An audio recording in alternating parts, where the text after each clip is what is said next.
Dissolve!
You can keep your conniving money.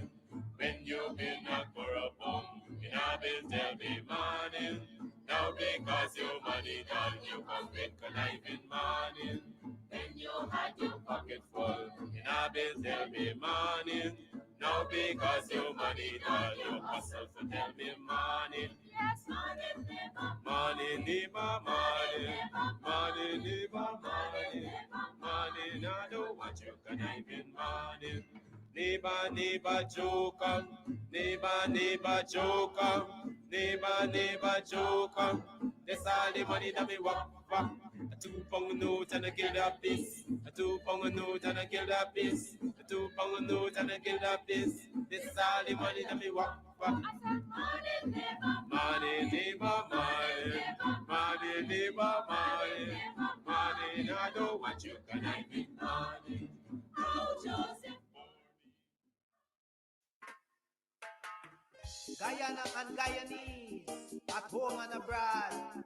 Tune in to Guyanese Morning Time, hosted by Kadaki Amsterdam, where the sun always shines. Guyanese Morning Time, the people call it Guyanese Morning Time. Rhythm, Guyanese Morning Time. Intelligence and knowledge run the front line. We go again, Guyanese Morning Time. The people call it Guyanese Morning Time. Rhythm, Guyanese Morning Time. Intelligence and knowledge run the front line. We go again. We rise up early morning watching Tom's TV, where wisdom and knowledge, yes, it is the key. Exposing corruption over land and sea, where the wicked politicians they try to trick me. Guyana is a land for everybody. With 6 races should live in harmony. Is one set of people getting aisle money. Is one set of people doing the thievery. Beep, Guyanese Morning Time. The people calling Guyanese Morning Time. Rhythm, Guyanese Morning Time. Intelligence and knowledge run the front line. We go again, Guyanese Morning Time. The people calling Guyanese Morning Time. Rhythm, Guyanese Morning Time. Intelligence and knowledge run the front line. We go again. This is a program that you all can see, sharing your views and your integrity. Like it, comment and share it all around. Pass it to your neighbor, safe and sound. A sad situation going on in this town. The voice of the people is getting trampled down. Out of the mouths of babes and sucklings, which Jah has ordained me to sing. I sing Guyanese Morning Time. The people calling Guyanese Morning Time. Rhythm, Guyanese Morning Time. Intelligence and knowledge run the front line. We go again, Guyanese Morning Time. The people calling Guyanese Morning Time. Rhythm, Guyanese Morning Time. Intelligence and knowledge run the front line. We go again. Stop fooling the people. You're promoting evil. Stop lying to the people. You are a part of the cycle. Stop fooling people. You're promoting evil. Stop lying to the people. You are a part of the cycle. I say Guyanese Morning Time. The people calling Guyanese Morning Time. Rhythm, Guyanese Morning Time. Intelligence and knowledge run the front line. We go again, Guyanese Morning Time. The people calling Guyanese Morning Time. Rhythm, Guyanese Morning Time. Intelligence and knowledge run the front line. We go again. They got Breakford, Bork and Mark Benchcop. David Hines and Kadaki Amsterdam. Sherrod Duncan, Nigel London. Normal Brown and Gavin Matthews. Big up Pastor, poor people governor. Simona Brooms, Robin Simpson, Hampton Green and Winston Jordan. And yes, we can go right on and on. Guyanese morning time. The people calling Guyanese morning time. Rhythm, rhythm, Guyanese morning time. Intelligence and knowledge run the front line. We go again, Guyanese morning time. The people calling Guyanese morning time. Rhythm, rhythm, Guyanese morning time. Intelligence and knowledge run the front line. We go again. The relatives and friends of young Wyndham Bacchus, they deserve justice. The family, the relatives and friends of our in Boston, they deserve justice. The family, the relatives and friends of Peter Headley, they deserve justice. And so when we say that Guyana is an apartheid state, we have the evidence to show.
Planning a party?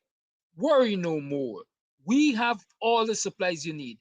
At EC Party Rentals, we have folding chairs, folding tables, square tables, round tables, long tables, short tables, big tables. We have chairs, red chairs, gold chairs, white chairs, crystal chairs, chairs of all type, throne chairs. What you want, we have. Food warmers, coolers, ice, beverages. At EC Party Rentals, we have what you need to have a good time. You plan the party, we do the work. Call us 622-5933. Easy Party Rentals. Let's keep your party going. All right, so you might be wondering where we are. Still in Buxton at Club Twilight. That's where we are. So Club Twilight also has like an Airbnb as well. So you could come, drink, drunk, and come in the back here and lie down. Look at that. Look at that. Perfection. And the people come in the room and so on. The bed sheet matching the blind, matching the carpet, matching the this, matching the that. We know but we things in Buxton don't play with we. So definitely if you want to come and you may be having a wedding or whatever and you just want to overnight and just have a good time because you're going to be drunk, we got too much road accidents. So you definitely want to come drink, have a good time. They have several rooms that you can rent. You have your toilet, you have your bath, you have your sink, you have your dining area, you have the bed. This is nice. I like it. Anyways, to my friends and my family, if you're looking for me, I'll be overnighting. Also for those persons who are traveling in from overseas, you want a nice, cozy place out of town, then Club Twilight, call them up, look them up on social media. They have their own Facebook page, and ensure that you come up the side and have a good time. Have a good time. Have a good time. I'm sorry. That's it. Introducing Club Twilight. For your lodging accommodations, restaurant, and cozy bar environment. Come to Club Twilight Lounge. Location: Sideline Dam, Buxton North. Make your reservations for weddings, birthday parties, and all your other special events. Living abroad or at home in Guyana, dial phone number 592-622-5933 to make your reservations. Visit Club Twilight and have an amazing experience. Returning home to Guyana for your Christmas and New Year celebration. Then make your reservation now. Call phone number once again, 592-622-5933. Come to Club Twilight Lounge location, Sideline Dam, Buxton North. Club Twilight Accommodation, Restaurant and Bar. Pay us a visit. You will not regret it. You can get meat anywhere, but for the best cuts of chicken, beef, pork, mutton, and lots more, check out T&W Harris Butcher Shop, located in the East Rheinveld Market Meat section. Call us on 609-7168, 641-4494. Ask for Rastaman, T and W Harris Butcher Shop for the best in fresh cut meats and lots more. Are you hosting an event? Do you need ice, party ice in large or small quantities? Then call us at 622-5933 for the best party ice available. $1,000 per bag. We do delivery. EC Crystals, Sideline Dam, Buxton North. Call to have your orders filled today.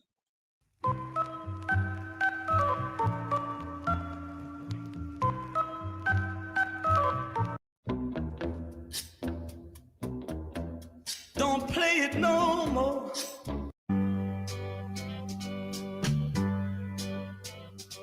It's true.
Hey, morning, hey, morning. Those are what you call teasers. How you doing? I intend teasing you this morning. Well, go on. How was it yesterday? How was it last night? Welcome to another program of Guyanese Morning Time. Y'all see, I'm a Super Bowl man. I got button up this jersey. I want to see my soup bones, we say things are tight in this country sometimes that you could drink soup out of your collarbone. Isn't that true? Are Guyanese that poor? Are things that bad in this country that people could drink soup out of your collarbone? How many people are experiencing Kira badge these days and so on and so forth? I just asking, I just need to know. Y'all could tell me, what going on? Oh, y'all make out yesterday, oh, y'all make out last night. What's happening? I got a caution for y'all this in the Christmas season. This is the high crime season. The 11th of December in the year 2025. When approaching Christmas and major holidays and major events days and so on, them little thief will be busy. So y'all be careful. Take extra precaution and protect your little assets. It's not easy to acquire them. And so it's usually really, really disheartening, heartbreaking, if you call it that, to lose them, especially times are wrong now. Right? And for those of you who like buy thieving thing and tell yourself you're getting a bargain and so, remember, that the upholder, or old people say the upholder was than the thief. Right? Because if these petty thieves don't have any place to sell, then naturally they won't be stealing. If people are not buying stolen articles, then naturally nobody will steal because they ain't got a market for it. Where there is no demand, there can be no supply. Good. And so I'm encouraging you. All of us like nice things and so on, and luxurious things and so on and so forth. But that doesn't mean we should get it at the expense of someone else. Right? Some things being brought to you in the middle of the night for sale is not bargain. It's thieving thing you buy. And you know it's thieving thing you buy. So be careful about that. Don't make those mistakes, because when the authorities put hand on you, when they find the thieving thing by you, you're gonna face the consequences. Right? You will face the consequences, especially if you're a real upholder, in that you don't want to give up your source, you don't want to give up your supplier. Then you're gonna take the rap. You're gonna take the rap. So you gotta be careful. Don't find yourself into such racketeering, if I can call it that. Don't do it. Live according to your means. If it's a 10-inch TV black and white you could afford, live with the 10-inch TV black and white. Don't buy nobody thieving TV for a bargain price. Because especially these days, technology companies have a way of making it possible that things are trackable now. I think I can track every single thing in my home if people were to come and move anything. I'm a person who generally used to say, I ain't putting on no track or nothing. I ain't putting on no location or nothing. I ain't want no track find my on my phone. I don't put on no location on my phone. I don't want nobody track me and so on. Especially this wicked and vindictive and corrupt government and their friends coming out of the Roger kind of experience with their laptop, where they were triangulating cars and they were locating people and so on. I learned from that because I came from that era, and I've been a real skeptic when it comes to sharing my location and all those kind of things. Yes, Hector, I found my phone. It was technically returned to me about 2 days after I misplaced it. No, they still say I misplaced it. I don't, in my heart, I'm not saying that the gentleman stole it. When I reviewed the cameras and so on, I realized it fell in the street right outside my back gate. And he passed, he saw it, he picked it up. Conscientious persons would immediately perhaps knock on my gate and ask if it belonged to me. As a matter of fact, he and I crossed paths while he was coming out of the street. I was about to go back into the yard from the front of the yard. But nevertheless, he went with it. It's a phone he couldn't open and all of that. The battery was very low, so it died on him and all of that. So I don't know if there were any attempts to sell it or so. I want to give him the benefit of the doubt. Once I realized what happened on camera, I started searching for him in the community. I even went as far as Georgetown at one of his usual joints to find him. And somebody said, no, yeah, we ain't see him, but you could check XYZ place. This way really is there now. And just as I'm coming back into the village, I saw him. And I shouted out to call him and say, he said, oh, sir, yeah, I got you. Right? He's what people refer to in the society as a junkie. I don't think he's a junkie. I think he made very bad choices and he fell on hard times. So he might be a drugs head, not a junkie, right? And as with family and so on and so forth, doing odds and ends and stuff. So he's not a junkie. He came to the vehicle, he said, is this you're looking for now? I said, yeah. He said, yeah, I pick him up in the street and I suspect it got to be you or your son. But he didn't make the effort to give it to us that day, right? And he saw when my daughter had just driven off because she drove off from the area just about 3 minutes ahead of him. He didn't make that effort to hand it over there. So he tell me, yeah, and I didn't come out the next day because I had wind in my back, man. I sleep all day, and I just been by you and knock at the gate and nobody answer, like nobody didn't do. I didn't check the camera for him to verify that. All I was happy for is to get back my device. And I thanked him and I offered him a reward, which I gave to him and so on. Right, so yes, Hector, I get back the phone.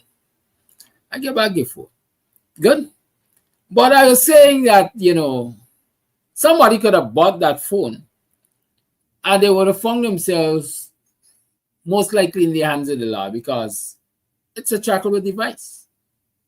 Technological devices these days, you can track them. You can track a television. You can track basically anything you got. A laptop, you can track a phone. You can track anything. And so those people who tell themselves that they into the business of buying stolen articles and so on and so forth, be aware that it's not the wisest thing to do. You know, just put yourself in problem, and you're contributing to, I want to say, the disruption of your community, disruption of people's lives in the community. You're disrupting communal relations because if people find out you're buying thieving thing, anytime something lost, they're gonna come by you looking for it. So you ain't gonna live in peace. When the petty thieves know that you buying thieving thing, they're gonna always look for something to thief and come and sell and give you. So you have to be aware of those things. Because people can track their devices and they're gonna find you. It might not always go down well. Some people got a temperament, running to police station up and down and so. Somebody might dig too chapping or too bad siding or something. Right? It's Christmas time. Don't let us have to go down that road. Save yourself, even into the new year. Because like I said, when I approach these holiday seasons, people looking for it, especially like, oh, they ain't got no cash, you can't forget. Them young man over they calculating and young girls over they calculating and cash grant to live the best life at the end of the year and so to do up the year and or whatever they want to do with it. Because at the end of the day, cash transfer is to the citizens to do what they consider priority. And they ain't getting none. So imagine that they're going to find other sources of financing what I want to call the year-end feel-good moments. Like the people at Linden, the nurses at Linden, oh God, even them, the government in assisting to finance the year-end feel-good moments because, as I understand it, the only thing they offer them is eggs. They offer them some eggs that were imported from Guyana, from Brazil. Not even eggs that were, produced in Guyana, but eggs that were imported from Brazil. I wonder who in the government, whose friend got the license, got the clearance from the Livestock Development Authority there to import eggs. And the friend in government decided that we are going to get the eggs distributed for you. We're going to get the eggs sold for you by, giving them to Lindeners nurses. That's what they deserve. It's a chicken and egg situation, I guess. This is all they deserve. You're going to bake cake. And we're looking at your cholesterol and so on. And you should know to manage your cholesterol. We're going to only give you 3 eggs.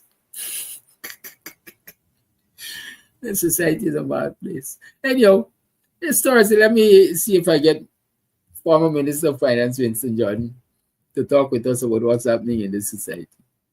Right? Economically, that is. Sometimes I can't do much more but shake my head and make light of the situations. Right? How much more disrespectful can you be? Shameless, classless. How much more? How much lower can you go? Yeah? Hard-working professionals. You're going to insult them with even a crate of eggs as a Christmas bonus, as something you're sick in your head. Listen, sometimes I don't be able to. Mr. Jordan, morning, how you do? Hi, good morning. I must go to the weather. But I think it's you that used to call tight fist, right? But like Ashley and them bother beat you, boy, because I never hear you give anybody extra year-end bonus and stuff. What kind of that? There's a golden egg or what? It's just signs every time, I think Ron Robinson used to have a Christmas special. I don't see it these days anymore. And part of this Christmas special, I don't think it was named No Big Thing. It was something, but Ron Robinson used to have a part. It was not necessarily the news. Yeah? Was that not necessarily the news? I know at one time he was doing that. Yes, but we used to have no big thing around Christmas time. We used to look forward to it, and then, of course, it disappeared. And Ron Robinson came up with another he and another number of other artists. I don't know if you featured in it, and part of it had this thing about signs of the times, and he will go around different parts of Joshua and show you, different things. So the tree, if he's bringing it back this year, then the 3X story will be part of the signs of the times. You know, signs of the times. Things tight, things hard. And it's an opportunity to reflect and reassess. But one thing must be sure: they must not take our Christmas away from us. Right? Christmas belongs particularly to a section of this population, perhaps the largest section, individual section of the population. And I read a Peeping Tom, I think it was last week, article in which he referencing the fact that Christmas will stay, but its whole import and so on will be diminished under other religious activities and so on.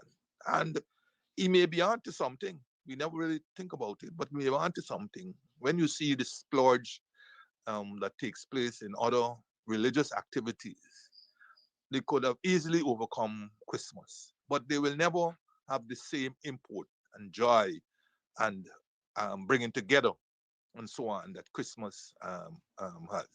I don't care what happens the entire year. I must have a Christmas. It is something to reflect on and look forward to.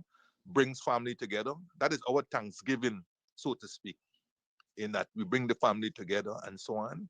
And nothing like a Christmas lunch or dinner, as some people call it, and so on. And nothing about relaxing on Boxing Day with family and go visiting friends and so on. So it's a different feel, a different special. So don't let the Grinch in this government rob you of your Christmas, right? And Christmas must be what you make it, not what they want to make it of you. But anyway, it's thankful towards the man, thankful to be alive as usual. A number of people didn't make it, those who we know and who, of course, we don't know and so on. Condolences to all their families and so. I noticed in the news that one of those who didn't make it was Mrs.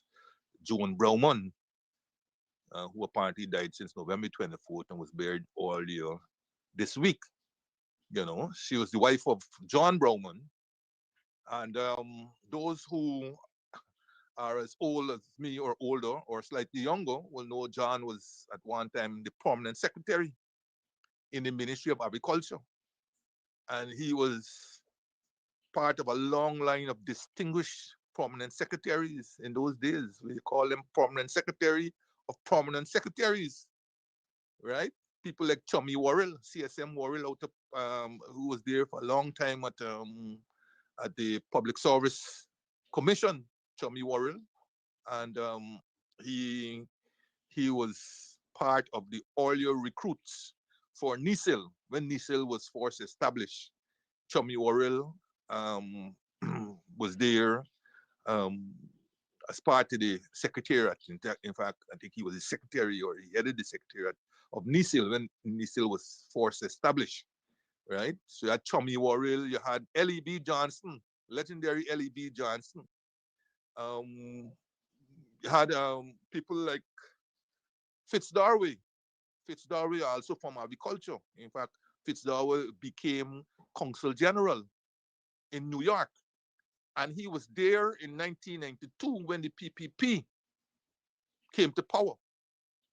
And the infamous visits by the then foreign minister to the various embassies and consulates and his activities in relation to the removal of a number of diplomats and other workers of those embassies and consulates. Fitzdarway was the consul general at the time in New York. And those who know will tell you about a famous story of the foreign minister going to the consul general's office, requesting a list of names of employees who work there and taking off those who must go. And then he went on to Washington and wherever else. And on his return to the consul general's office in New York, he saw a particular lady. Because I know the story because she told me the story while returning on Guyana Airways on back in the day. I sat next to her and she told me the whole story, right? About what happened. And when he returned, he saw her there, and the story goes that he told Fitz, but I told you to get rid of these different people. What is she doing there? And she said, but she's a so name. And she had to go too. You know, that was the kind of folly and the revenge, you know, and so on that took place coming into 1992 when the PPP government came to power. But it was just an aside. People like Fitzdarway, and of course, legendary Joyce Sinclair, also prominent secretary Joyce Sinclair. Those were the days. Right? Those people could quote chapter and verse of the public service rules and were stickler for accountability and so on. You know, it's not that you don't have that anymore, but I don't know that you could point to any legendary figure these days in which you could say that permanent secretary will never do such and such because they know the rules and so forth. Right? So notwithstanding all this talk about boredom this, boredom though, and so on, those people were never cowed by boredom and being asked to do anything that was irregular or illegal or should not be done and so on. I mean, in fact, even Height, put out a circular when he was president, telling the prominent secretaries not to obey any unlawful instruction from a minister. And if the minister persisted, that the prominent secretary must ask the minister to put the instruction in writing so that a record can be created. Well, you know, when you got to put it in writing, not too many people wanted to do that. Right? Not too many people wanted to do that. But there was that circular. And President Granger caused a variant of that circular to be issued under his presidency, reminding prominent secretaries of their responsibilities and those of the ministers, and that they also must not take any unlawful instruction from a minister. And if the minister persisted, then the minister must be asked to put that particular instruction in writing. I had my own experience with that when I was working at the Ministry of Finance in the days, early days of the PPP in power. The then minister I was asked to act as Secretary to the Treasury for Miss Carol Hebert, who went on leave. And the then minister asked me to carry out an instruction which I knew to be illegal and unlawful. And I told him so. And he used his barrel chest and his pounding fist that he's instructing me to go and do this and so on. And I told him point blank, he can't instruct me to do something that is unlawful.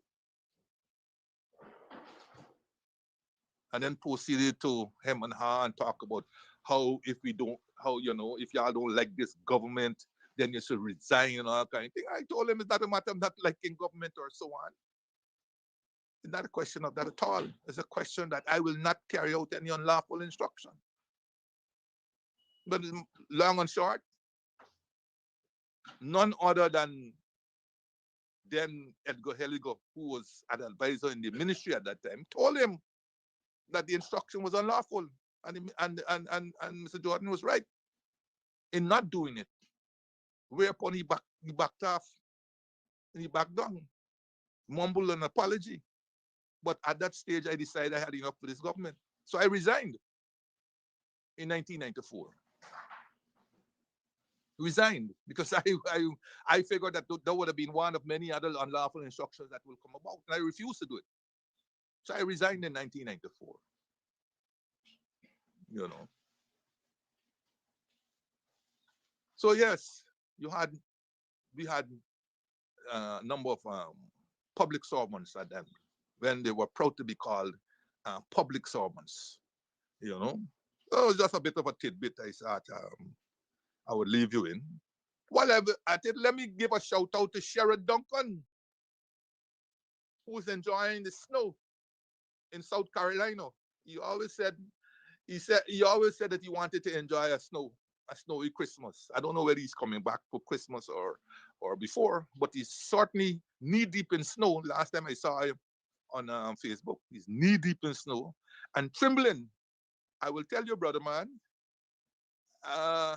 you better have been there just a photo up, and then you repaired to your home, wherever you're staying, in the warmth, because many of us, when we live here in this warm place and go out in the snow, we think that we are at last or something else there, and we gone out there without proper attire. And I could tell you, when a cold and gets into your body, your bones, and the flu comes up and it hangs on there, it's not a very pleasant experience at all. You know, I recall my first foray into United States, not into the snow, but into the United States. It was way back, into the snow and United States. It was way back in 1982. I was working at the State Planning Secretariat, and my then boss, Clarence Ellis, may he continue to rest in power, identified me to go to the International Monetary Fund for a crash course in macroeconomic modeling and so on. And I remember leaving Guyana on Arrow Air. I don't know how many of you remember Arrow Air. Airline had a head office, I think, somewhere in South Road. Not South Road, that will be Crowell Street in, if I'm not mistaken, Rex McKay's office.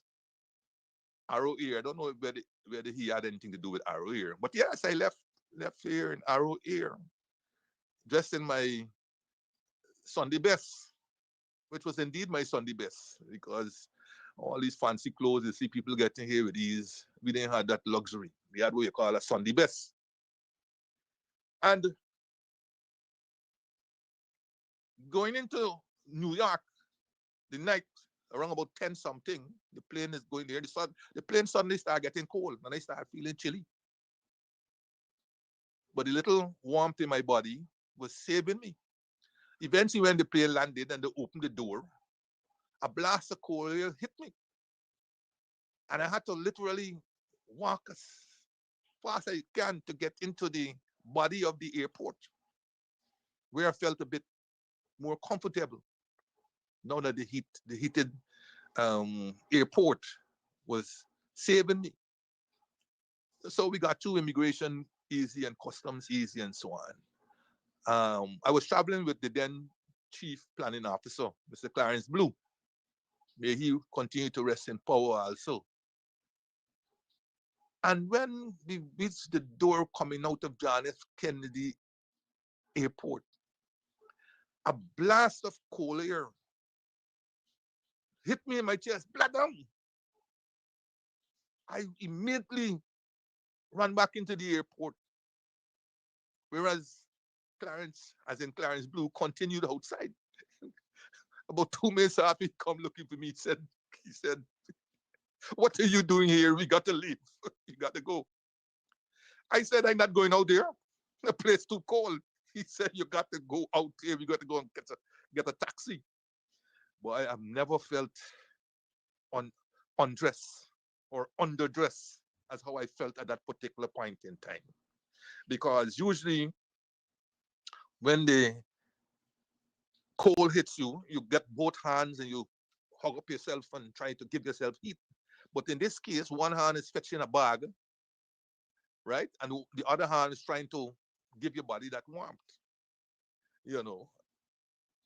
But that first experience with cold and then subsequently snow, because it snowed while I was over there, didn't endear itself to me at all. And I have not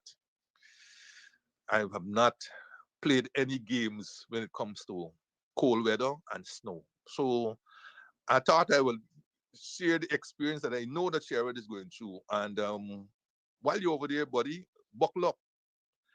You know, bundle up, not buckle up, bundle up as much as you can and stay out of that weather. As somebody said about half an hour ago while I was listening to Go Mosley radio, they're accustomed to it now. I don't know you could ever get accustomed to that thing. They're accustomed to it. But you can never get accustomed to that snow. I don't care what. But give me my warm weather. And for all those who coming home to catch some of the warmth so that you could carry it back, welcome home. Welcome home. If you got any space in the bag, I have my stockings out. And all I want is that 21 grain bread that is sold at BJ's. A loaf is good, but if you could get two, I'll be very happy. So I'll stack up on these 21 loaf bread if you can make it. So if you got space, put one in there for me. And I'll be happy. But welcome home anyhow, regardless. And I hope you enjoy a really splendid Christmas. And you bring some goodies for the other people here, because as you know by now, Dubai is not giving us any specials this year, and throughout the year we have not got accustomed to any specials. All right, this is my penultimate program. As you know, Christmas falls on a Thursday and New Year's falls on a Thursday. So this is my penultimate program. I'll do God's Spare. I'll do the next one on the 18th next week. And then I take a break to enjoy my Christmas. And hopefully one of my children will get here so that we could enjoy him also. It's the Christmas season. And schools will be out by tomorrow. Some places having what they call gift exchange starting from today. And definitely some of them will be having their concerts and gift exchange tomorrow. And it dawned upon me how far we have come.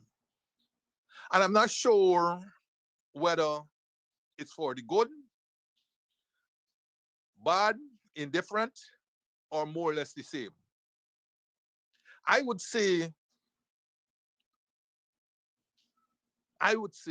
hazard a guess to say, not so good in the context of the times that we are in.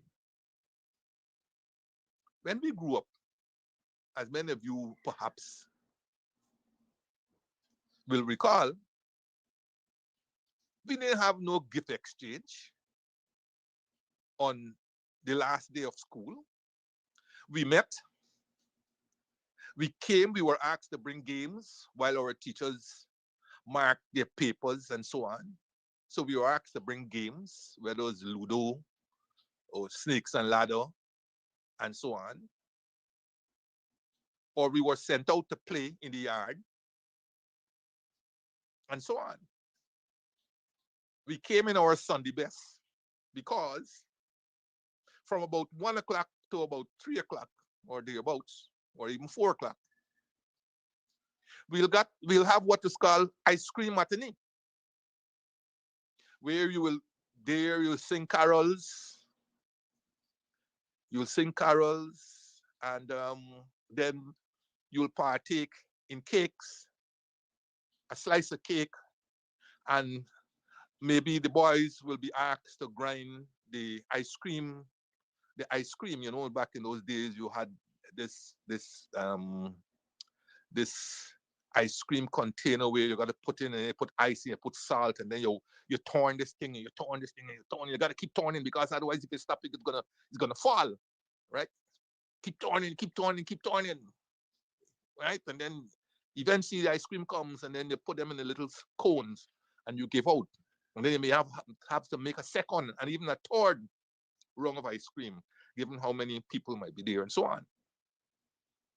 And by the time we got to secondary school, that was mostly in primary school. By the time we got to secondary school, I don't recall us even having a Christmas concert in school. I don't recall, certainly not. But these days, even in kindergarten school, you are told about gift exchange. You are told about party. And you are told what to bring for the party, whether it's sweets, cake, whatever, so that gift bags could be made up.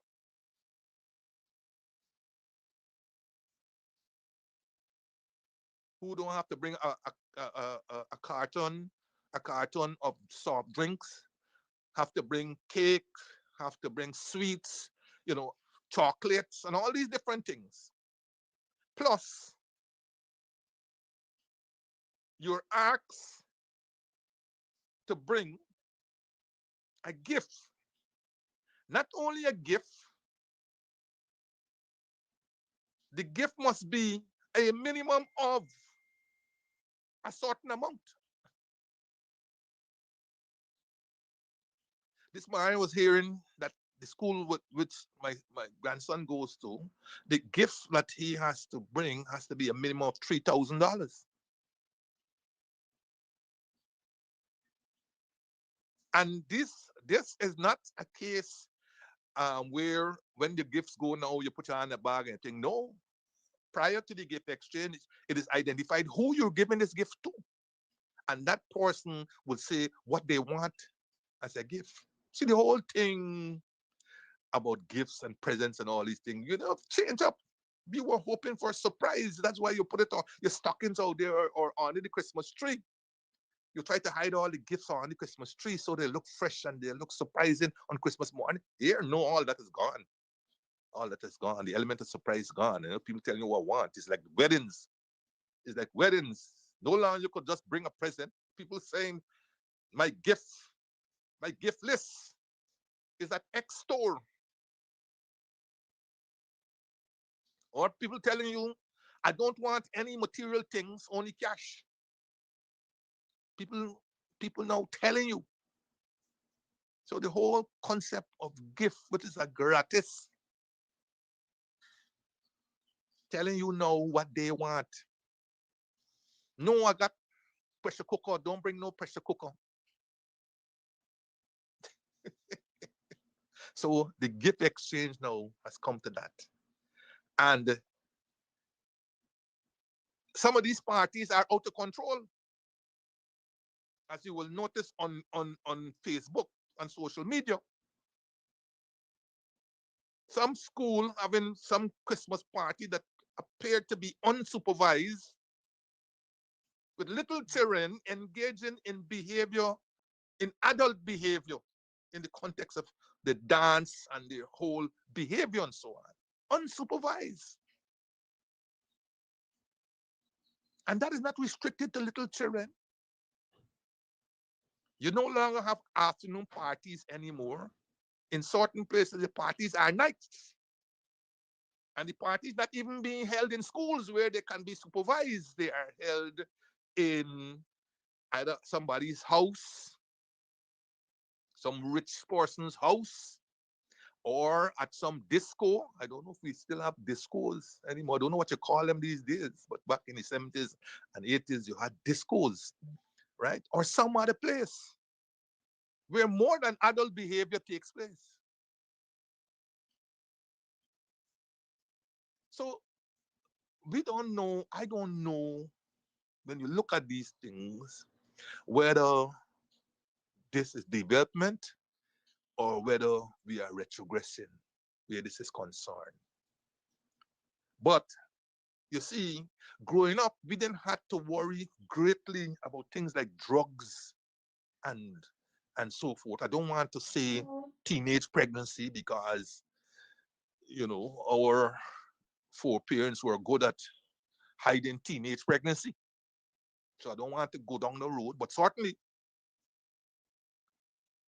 the level of promiscuity, drugs, and social diseases, these are too prevalent to allow unsupervised children of any age. But we're not doing a good job where that is concerned. Not doing a good job. I noticed suddenly when there was a lull in HIV, over the last weeks, I'm hearing a lot of announcements about the rise of HIV. I don't think we do a good job where that is concerned also.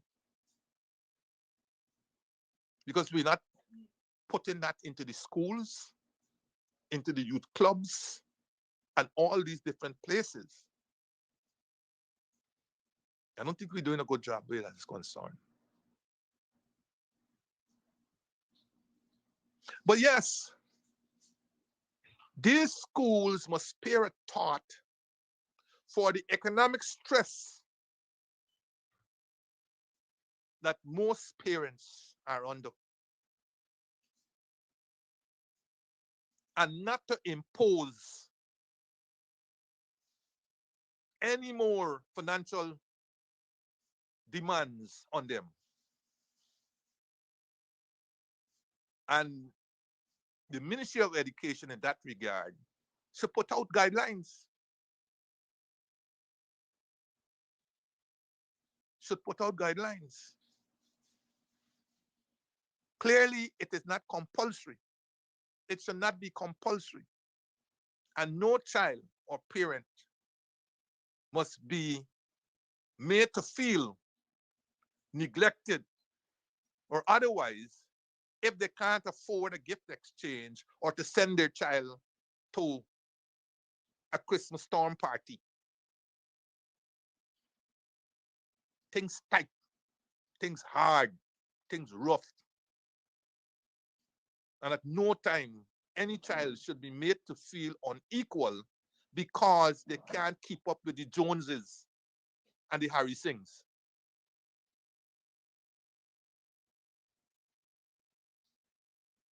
No school should impose anything on any child. And no child should be made to feel that they're less worthy because their parents can't afford to send them to a Christmas party or to provide things for the Christmas party or to give them a gift for gift exchange. These impositions are illegal, and the Ministry of Education must come down heavily on these matters because, as I said, they all involve serious finances at a time when people don't even know if they're going to have a meal tomorrow, much less a Christmas meal.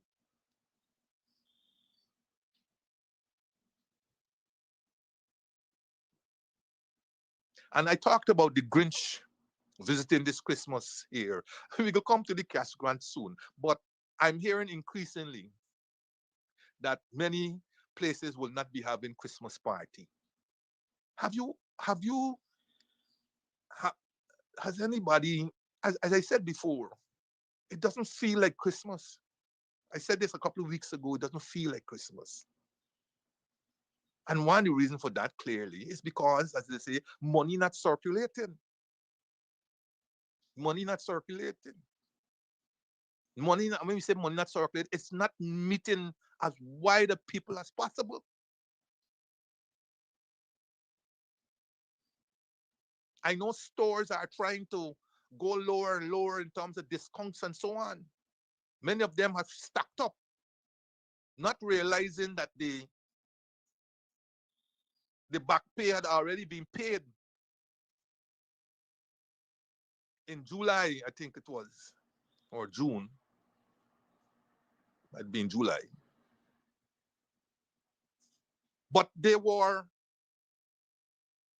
living in hope that the promise of another cash grant to be paid in time for Christmas, or for them to have, for people to have a beautiful Christmas. So many stores went and overstocked. They will now be stock up for Christmas, agreed. But many of them went and overstocked. But now they're complaining. They're complaining because sales are slow. Today's the 11th already. And they're not seeing the rush. They're not seeing the rush. So many of them are going to be left with a lot of stock unless they go lower, cut their profit margins significantly to entice people to buy. But unlike United States, where people have a lot of knowledge about prices and can compare easily on online different prices, and people in the United States, store owners in the United States, are aggressive in their advertising and so forth. Many of them here can go low as they want, but it still would not attract the level of response, demand response, that they are hoping for. You know, I know a number of stores, supermarkets, who have a special day. They call it Seniors Day, for example, in which they give anywhere between 5 and 10% discount. I know supermarkets where they have a special day where they give general discount and so on. And those supermarkets will tell you that notwithstanding those incentives, they do not see a rush on those days of people coming in to take advantage of the discount and so on. Because to take advantage of those discounts, you have to have money. You have to have money. If you don't got money, then you have to be able to pinch. Pinch.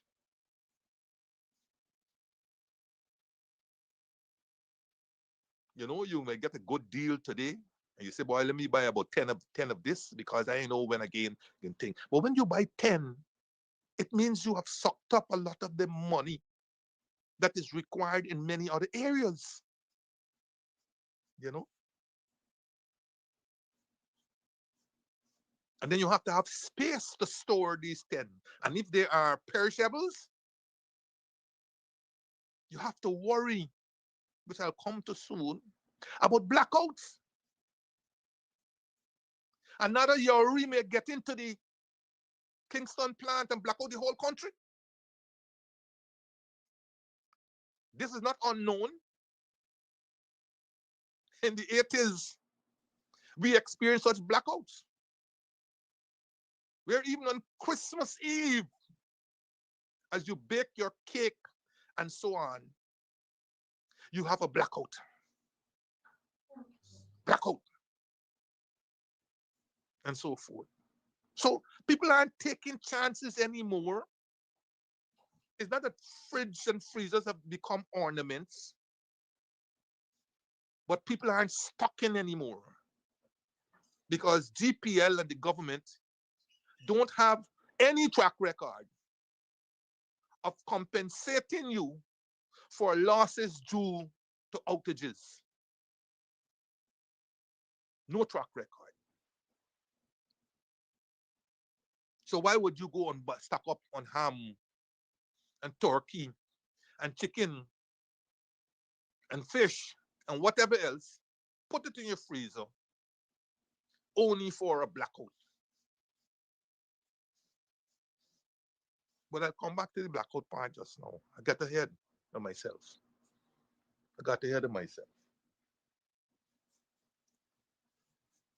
So the point I wanted to make where this is concerned,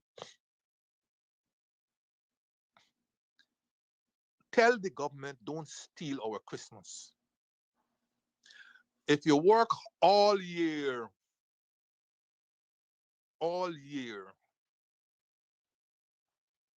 and the one event to bring you together where you could put on your nice little fancy dandan and so on, and socialize with your comrades and so forth, that now is being taken away. No social, it's too expensive. Some people in lieu of the social, they're giving you some basket, or they're giving you some voucher in which they're telling you which supermarket you must go to cash the voucher. These things are not right. They're not right.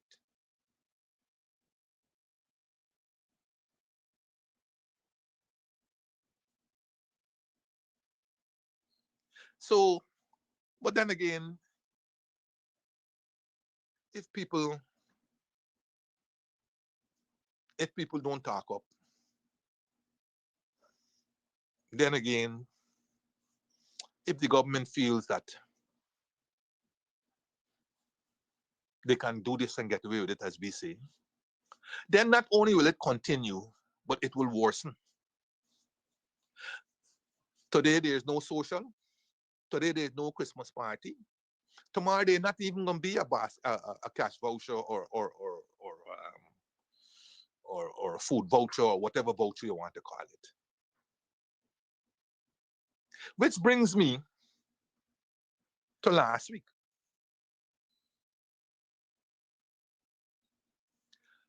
No sooner had I finished the program last week. Recall last week I mentioned a number of areas as usual. And one of the areas I mentioned was the issue of the national insurance pension to people, paid to people who are above the minimum wage. In other words, let me rephrase that.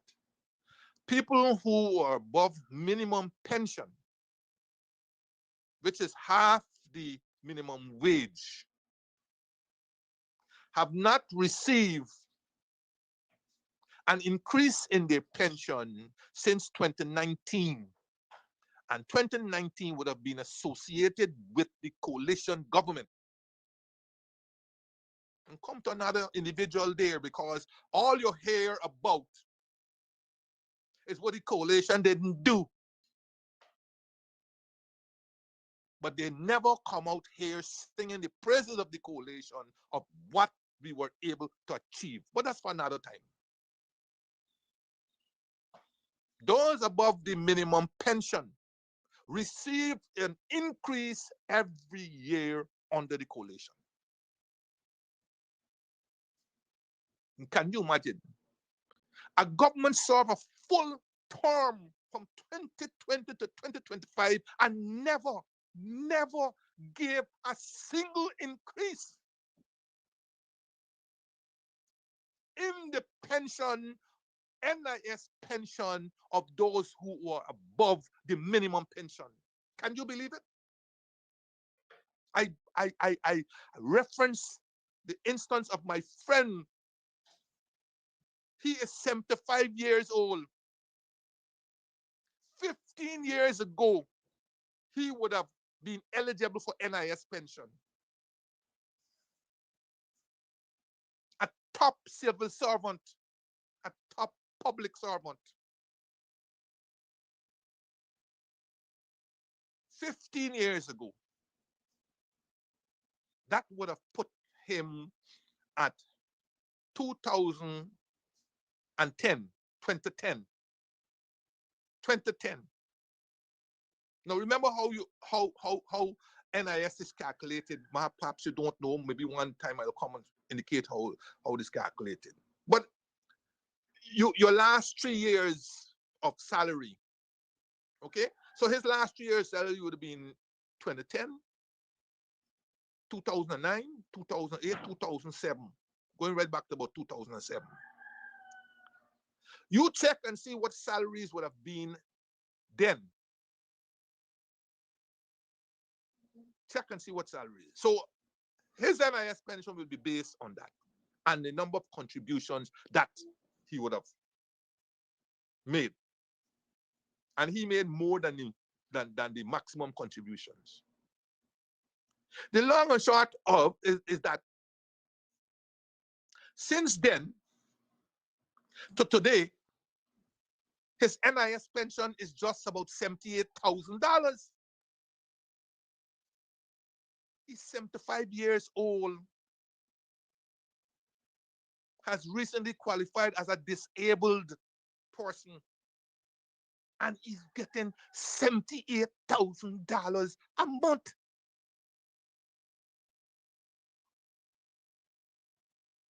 And this $78,000 is what he got in 2019.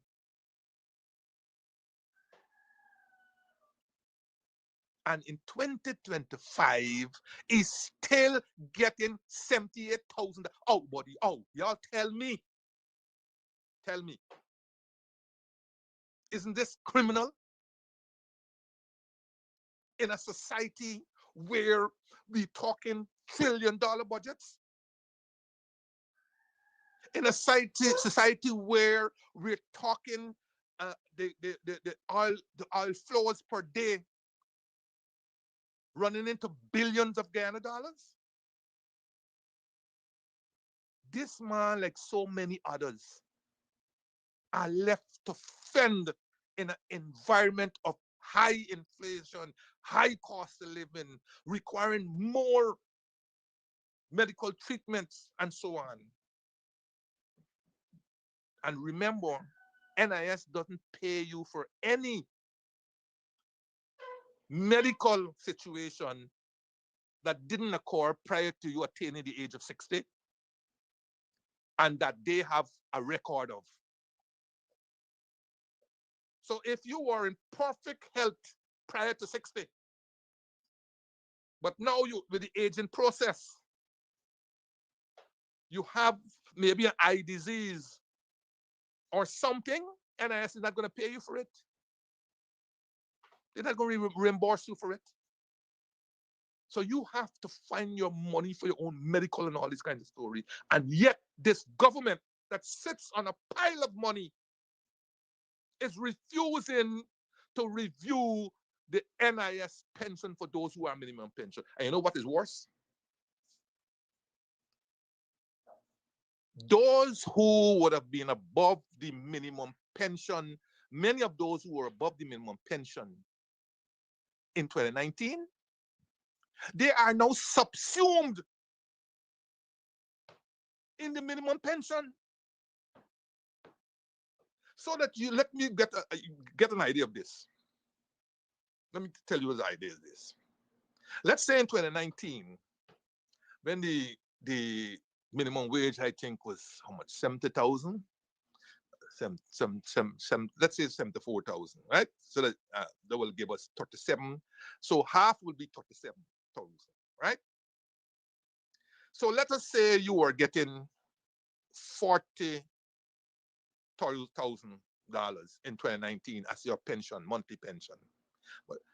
And let us say somebody else was getting, on calculation, they should have got only 35,000, 34,000, let us say. Now, because nobody should get below half of the minimum wage, then the person who got 34,000 will automatically go up to 37,000. right? The person who's getting 40,000 now will be adjusted maybe a 5% or so on, so that they don't stay at 40. They know 42,000 or so. All right, and they keep going.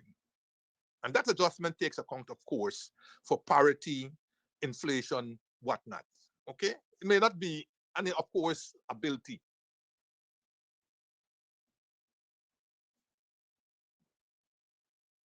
Now, come 2025, the person who was getting $42,000 as minimum as their NIS pension, which would have been above the minimum pension of 37,000, that person now is subsumed on the minimum pension because their pension has not risen since 2019, and the minimum wage has risen every year except in 2020. So that half the minimum wage today is roughly $54,000 or 52 or 54, doesn't matter. So the person getting 40,000 now will get $52,000 because it's half the minimum wage. And everybody between 40 and 52,000 in 2019 will now get 52,000. Those above the 52,000 would have got nothing. As for example, this individual with the 78,000, nothing. So you got a situation now, unbelievable situation. But you could say whatever you wanted about Chedi Jaguan. Wasn't my cup of tea, in terms of the way how this country was held back because of communism, all this talk about communism and all this kind of story. But he had a heart. And on the Chedi Jaguan, this will never have happened. On the Burnham, it would never have happened. After all, it is Burnham and his PNC that put in place the National Insurance Scheme against all the opposition from the PPP. And if NIS is there for social security, that is supposed to look after you from the womb to the tomb, how are they performing this year when, one, the pensions are static, and two, the allowances that they make, that they give you, bear no relationship to the cost of living in the society. You know, Mr. Bury a dead? They ain't got poor dead anymore. But you know how much you get for burial expense if you get it from NIS? You know how much you get for spectacles? They ain't got cheap spectacles anymore. You used to walk in some place and get some big looking spectacles that make you look like if you're a professor and so on. They ain't got cheap anymore. But ask NIS when last they were able to increase any one of those allowances to make them comparable to the expenses that you incur. When last? So this is not an issue of NIS administration. I think, given all the circumstances, that they do a fairly good job. But this got to do with the government. It got to do with the government.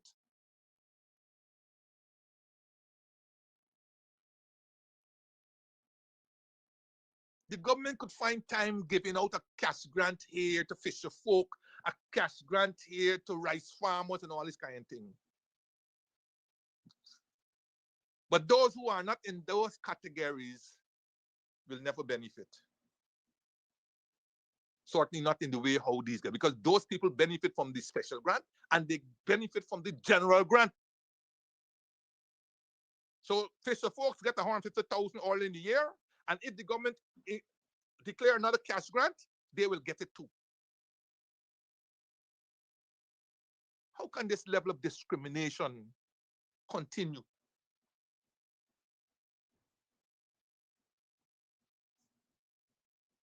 But the point I want to raise here, and that I have been raising, I have preached this NIS thing, yes, because it also affects me. It also affects me. And as you all know, I have my health issues that I'm battling with.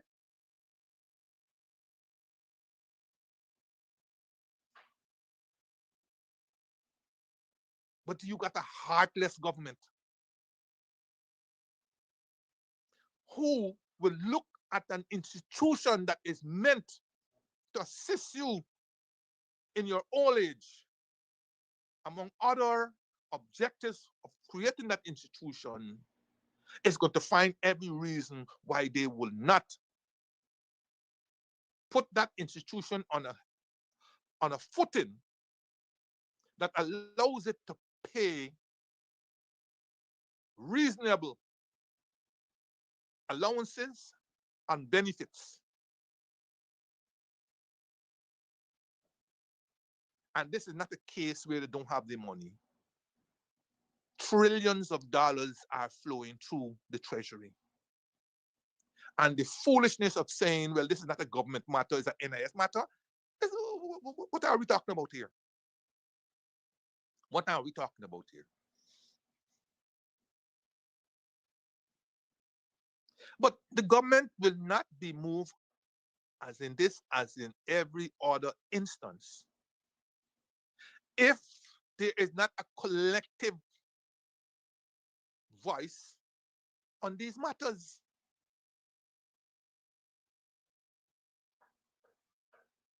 They ain't gonna listen to me,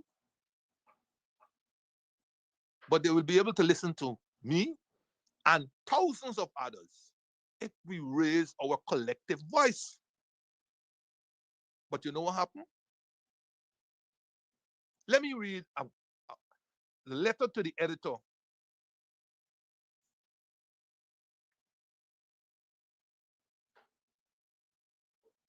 by Elder Hamilton Green, appeared in December the 6th, Kaito News, 2025. Hami says, quote, more people must speak up to raise the consciousness of our nation. In bemoaning people, especially the young and those in the age group 40 to 60 years old, he says that they prefer to stay silent in the face of events and decisions taking place that is affecting them adversely. Yes. So when the program finished last week, you got people either calling me or messaging me to thank me, to tell me this and to tell me that. Listen, if you don't raise the level of your advocacy and your activism, nothing's going to happen. I'm not saying don't message me, but eventually I will have to say what you're messaging me for and what you're thanking me for to raise the matter. You can raise the matter also by writing letters, by going public, by calling in shows and all these kinds. This thing is affecting all of us.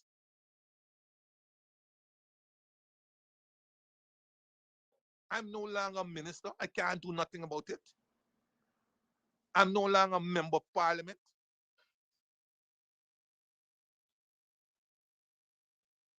I'm not in touch with anybody in the government.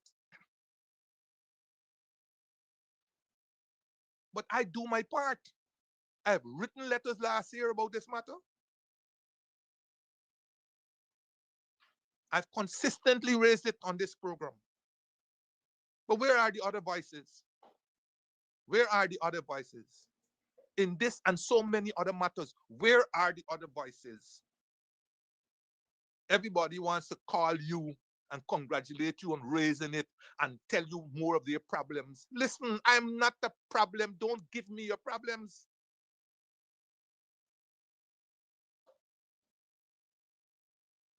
You have to raise it with your MP, with your whoever else it is. And most of all, you got to be part of the struggle. It don't have to be physical struggle, but you have to aid in the writing of the letters, in the calling in, and all this kind of thing until these matters get to the attention of the powers that be. They ain't gonna work with you, or unless it affects one of their family or their friends, they ain't gonna do nothing much about it. They ain't gonna do nothing much about it. But we who depend heavily on this, we got to continue raising our voices. So as I look forward to the days coming, I want to see how many of you can take the advice of the elder, take my advice, and raise your voices. 6 years of no increase. So we are spending 2019's income in 2025. That is the reality of the situation. That is the reality of the situation. And you all know, check and you will see.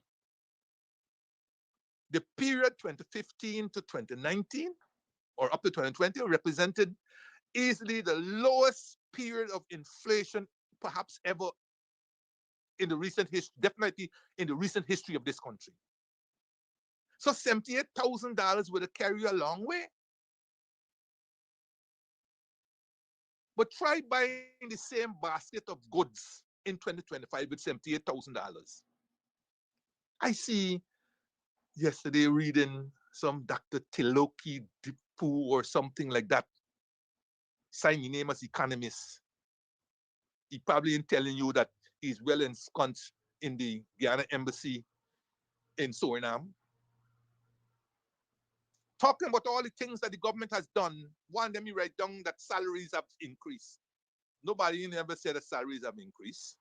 But I want to ask you, pick any one of the salaries that have increased. And we're not talking about the $1 million plus salaries or some of them get.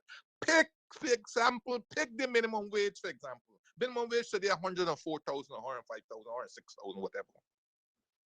And pick a basket of goods that you bought with 74,000 or 75,000, what it was in 2019, and see whether 104,000 will buy that same basket of goods. See. And you get economists, PhD, doctor this and that telling you how one of the measures the government done is increase salaries. Nobody never said that the government didn't increase salaries. But has the government increased salaries to a point where those salaries maintain your 2019 standard of living, or maintain or improve it? Or has the increase in salaries, notwithstanding increase in salaries, your standard of living relative to 2019 has worsened? That is where you have to go. That is nonsense about government has increased the salaries. Nobody never doubted that. Nobody never said that that wasn't something that the government did. The end of the day is whether your station in life has improved, has remained the same, or has deteriorated.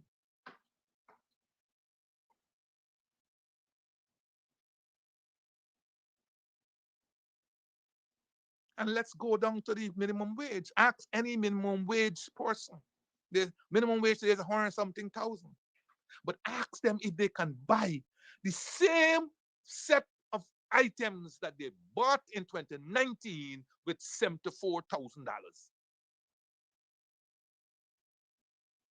And then you're going to know whether the increases that the government has given you has allowed your salary to allow your station in life to remain the same, or whether it has improved. And everybody will tell you. No wonder all this thing that telling you inflation is 2.5% and them sort of thing. A house that you could have rented for 30,000 in 2019 will go for 100 something thousand if you can get it today. That alone wipes out any salary increase that the government would have given you. That alone. Give me 1 minute. Coming back. 1 second.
Sorry about that. I'm back.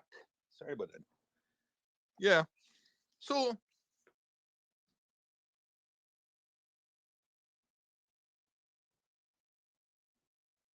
advocacy and activism is what is needed. And you could see it. You know, everybody, cash grant, cash grant, cash grant, cash grant. When the APNU decides we're going to step up this campaign for the cash grant, and that we will hold a protest, I don't know if it's a protest they call it or whatever, at Square of the Revolution, expecting that they will get a fair-sized crowd. They got a crowd eventually, but certainly nowhere near the people who turned up to protest for Azudin to become opposition leader on Tuesday, and I think it was. Where are our priorities? Where are our priorities? Where are our priorities? You mean advocacy means nothing? Is it more important to campaign for Azudin to become opposition leader, and you turn out in your numbers for that? But even if you want to do that, and I have no problem with that, aren't you the same set of people in there who also want cash grant? And why would something like this not spur the interest of the other opposition parties, the Forward Guyana Movement, the ALP, because I saw the ALP leader, Simona, was there. But what about her people? Doesn't she have, she got 800 something votes in the last? What about her 800 something people? What about the AFC? The AFC may not be in parliament, but what happened to the dead? Don't they have followers anymore? Isn't this something that tugs at the heart of their supporters? How many they will be? I saw Kidaki there.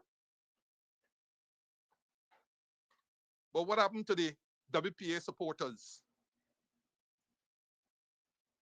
Many of whom will number among African Guyanese, where I showed you last week that even though they didn't disaggregate the numbers, the IDB found that nearly 50% of those who are in poverty in Latin America and the Caribbean are African descendants.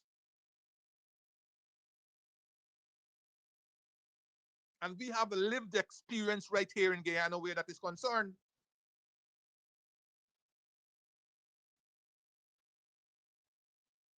So where are your voices? Where are the trade unions? Where are the trade unions? Where is the TUC? I don't call FITUC because them's government aligned. They ain't about to bring out their people.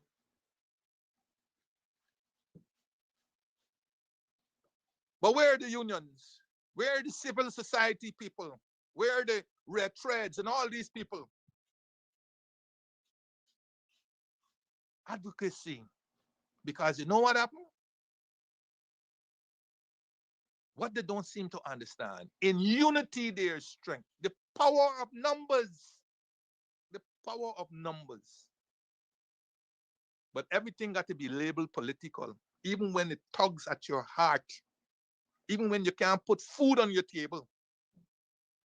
You ain't going out there because you don't want nobody say how you're PNC, you're APNU, you're this, you're that. You ain't going out there, but you're going to stay home and starve and watch your children crying because you can't put food on the table.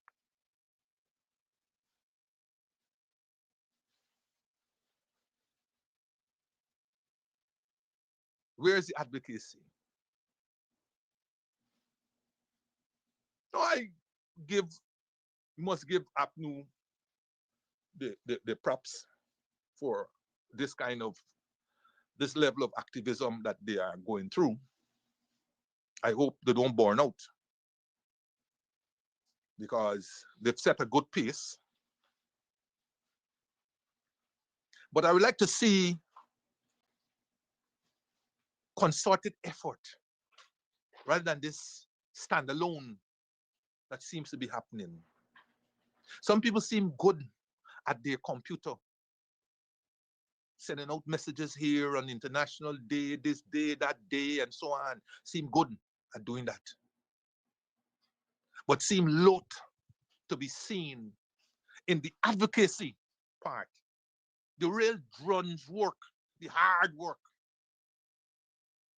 We could send out how many messages we want and how many, fancy sounding protest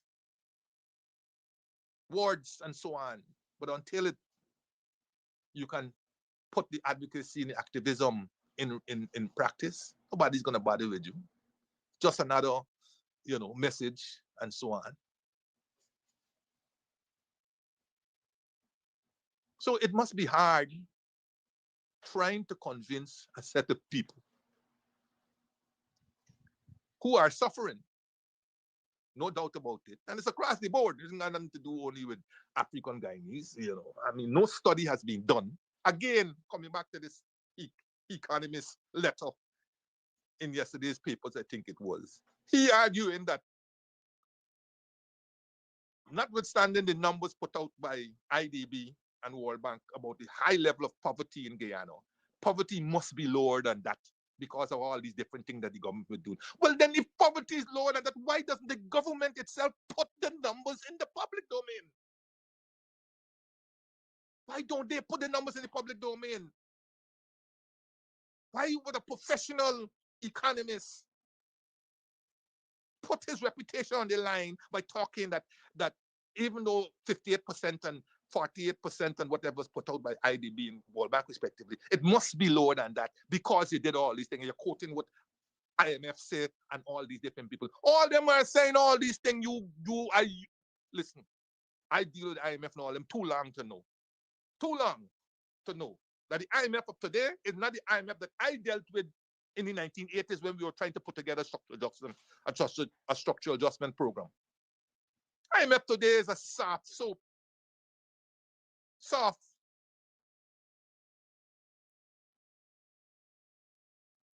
With time and age and experience and so on, they've reformed themselves from a bad organization, or looked upon as one of those organizations to deride and to not go anywhere near, to a soft soap organization.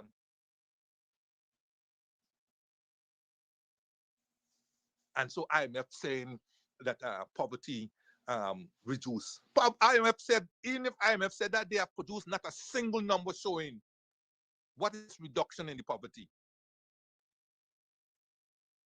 Why are you going to put my professional reputation in line of saying all these measures that we gave out, that the government did, would have resulted in the reduction of poverty? What foolishness is that? That is scientific. That is not evidence-based. That is not evidence-based.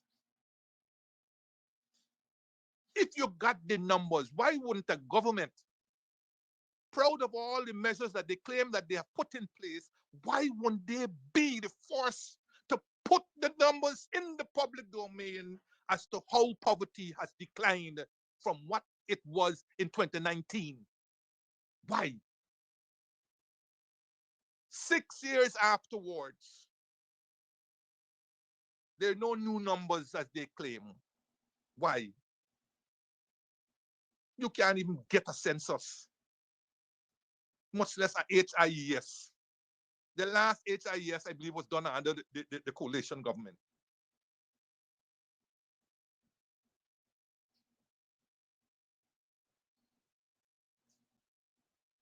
And measures. One measure they say that has resulted in the reduction of poverty is distribution of house lots. My Lord, have mercy. You put your professionalism on that foolishness? How does a distribution of a house lot result in reduction in poverty? How? But that's the kind of foolishness you got to deal with. And they have so many of people who are willing to put their reputation on the line to talk about that nonsense. Distribution of house lot is part of the measures that have resulted in reduction of poverty. How much is this reduction? We don't know, but we think it reduced. We know, now we think we know it reduced. That is what they're putting out. That is the narrative that they're framing and putting out there.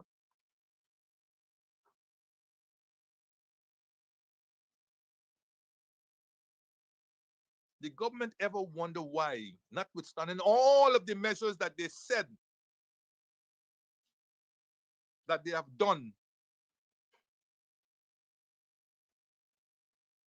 to reduce poverty, why it has not resulted in the reduction of poverty? Why has it not resulted in a decline in the cry of the average person?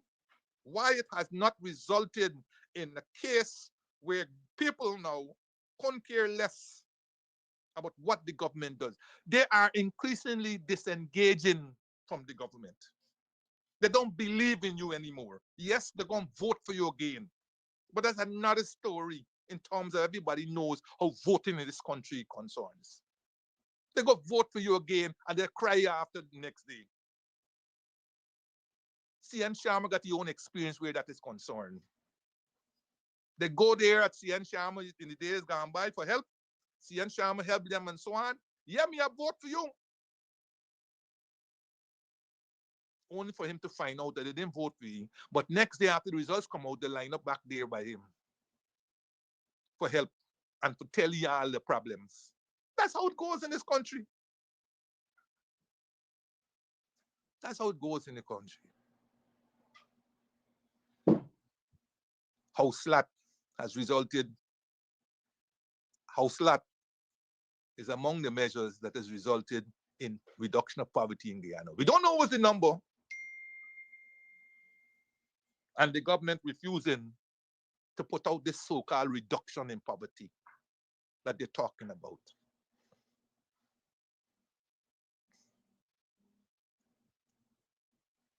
And they've got people I saw where somebody say, maybe if they take off the VAT, if we have a VAT-free day, like in St. Kitts, I think it is, a VAT-free day, maybe the prices will reduce. Comrades, you have heard me talk about this over and over and over. Those things work in developed societies like United States.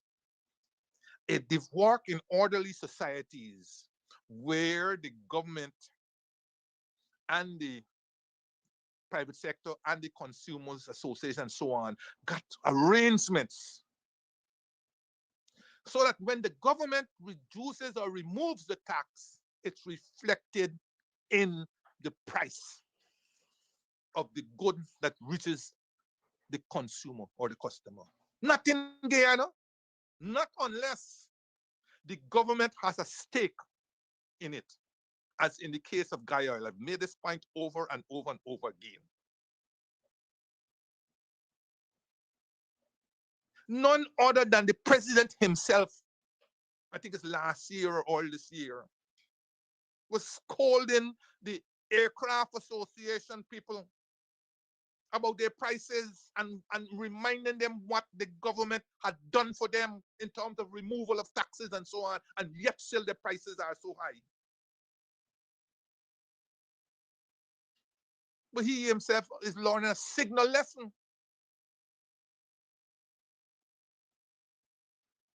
In the absence of serious competition, when you remove the tax, all you have done is redistribute it to the owners.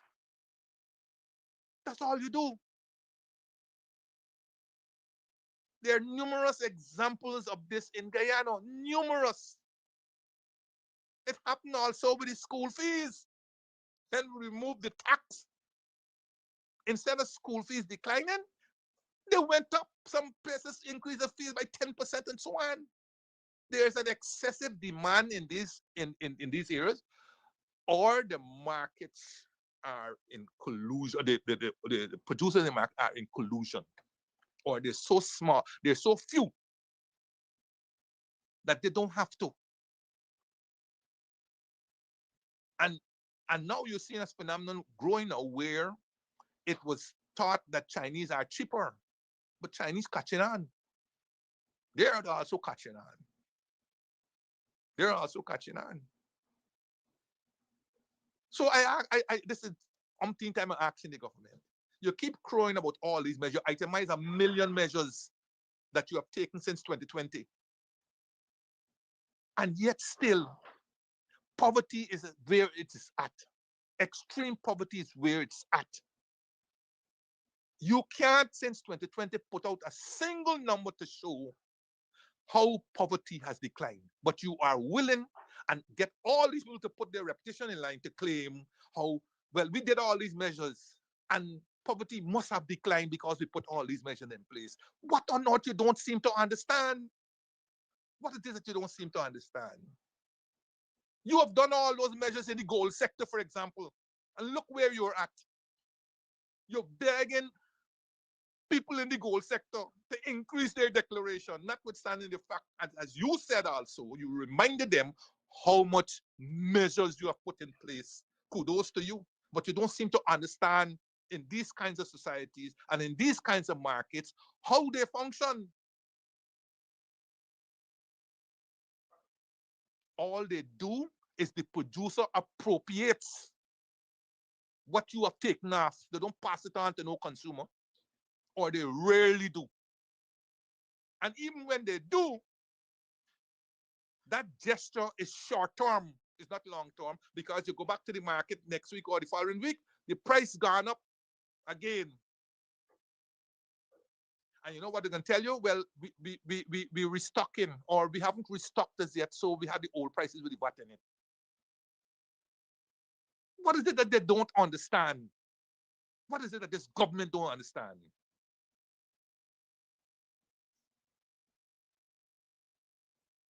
And the government, you may have cried about KSIs and all this kind of thing, but the government itself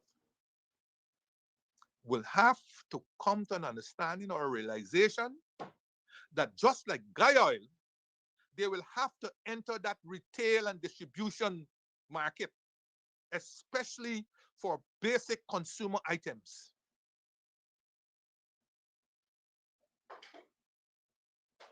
They will have to do that. And they will have to encourage buying clubs in their ministries and other organizations and get people to pool their resources so that bulk buying could be bought at the wholesale level and redistribute.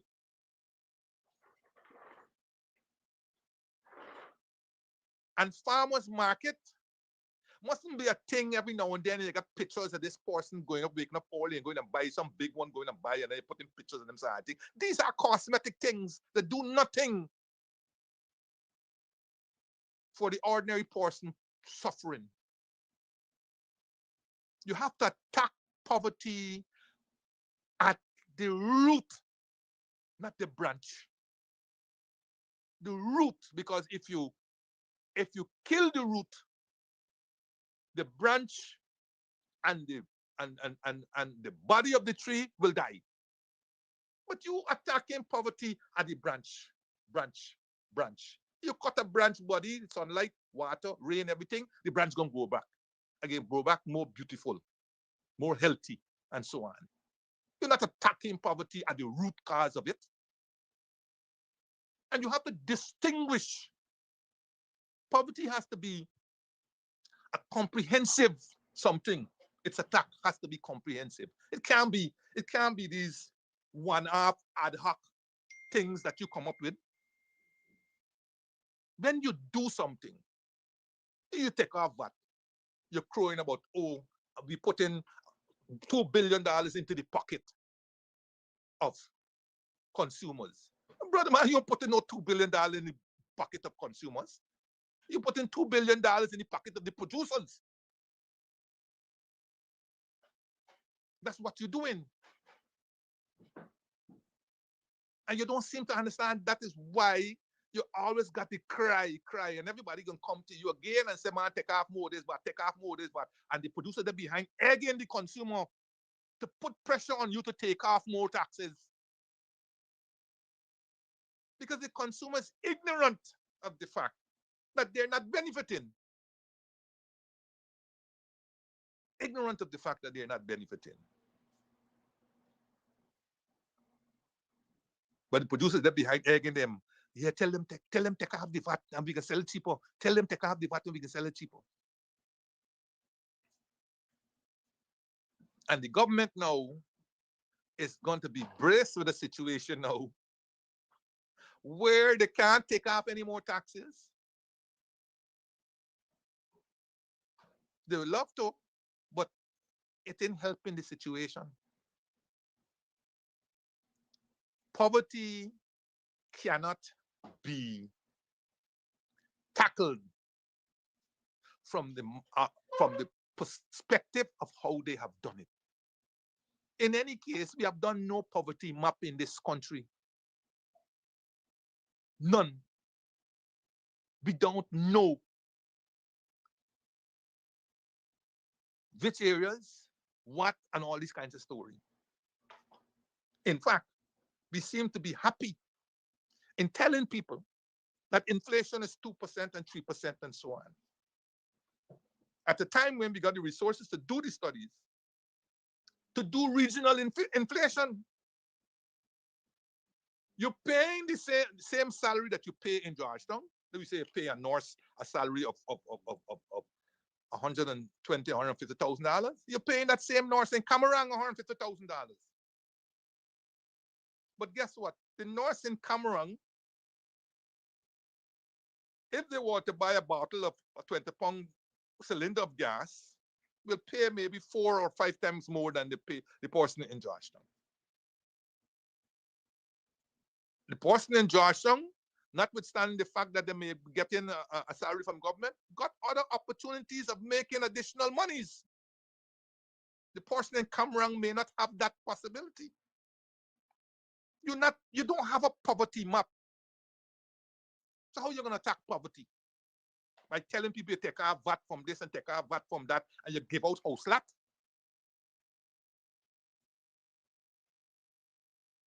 You're giving out house let where you're going to break down other people's house and the stalls and that kind of story and stopping them from making a living. And you attack poverty by walking into Tiger Bay and all these kind of places and you know and breaking bread with them and making cash cook up and so on. That's how you attack poverty. Or putting basketball court in Tiger Bay. You ask the people in Tiger Bay if they want basketball court, or even if they wanted a basketball court, whether that was a priority for them. You never asked them. You never asked them that. Poverty in Guyana will never be solved entirely. But you have to aim for a number at which it should be reduced by the end of your term, or by next year, or by this year, or by this year. And these are the measures we are going to be putting in place, short, medium, long term. And some of those measures are called for legislation. Because part of all those measures has to be a cash transfer. And a cash transfer can't be in the ad hoc manner in which you're dealing with it. The cash transfer has to be legislated.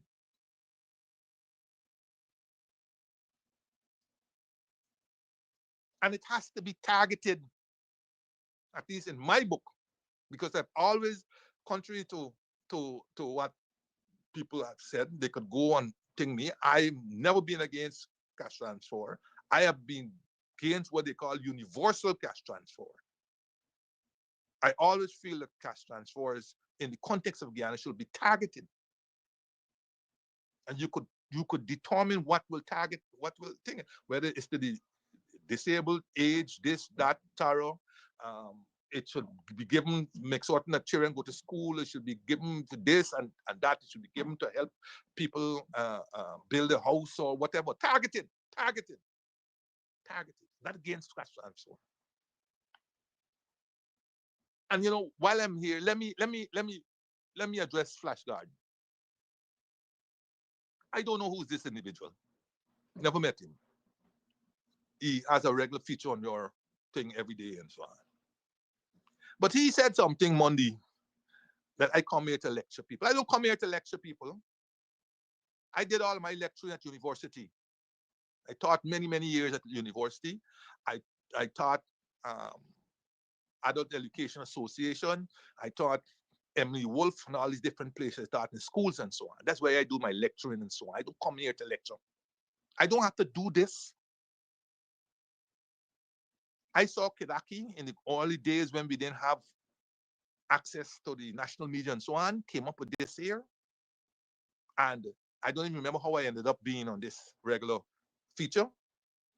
But I thought it's a good opportunity to educate, to inform, to analyze, to assess, but not to lecture. Happily, it seems that you are a minority where that is concerned. And if you feel that you're being lectured to, you don't have to listen to me. You don't have to listen to me.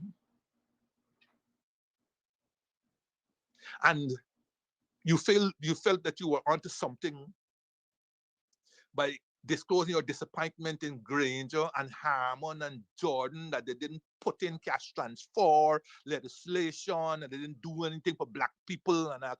Listen, as I said, you are entitled to your opinion. We got a lot like you on this live here and on other social media and so on, who buy into the narrative of the government to pillory your own kind without doing any background, without doing any research, without even talking to those people. I'm open. You want to come? Talk. You look. You can catch me anywhere. You come to Guyana, ask me. We can sit down and I could give you a long thing. I've met many like you, who pillory the coalition without one iota of evidence of what you're talking about. or without understanding the circumstances that informed certain things.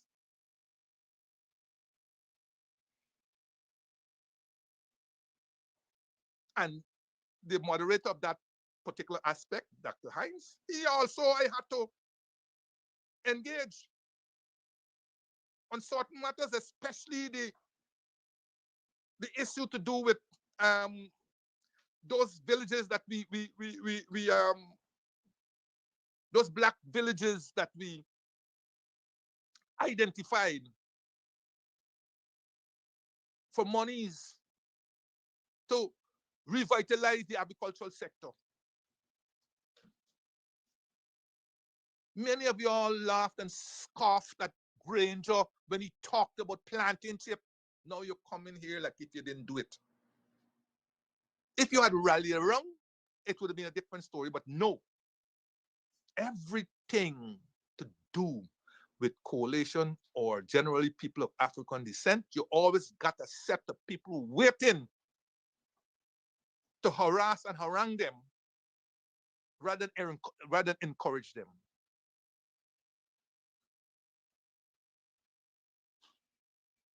We should have put in legislation for cash transfer. Brother, when we came in 2015,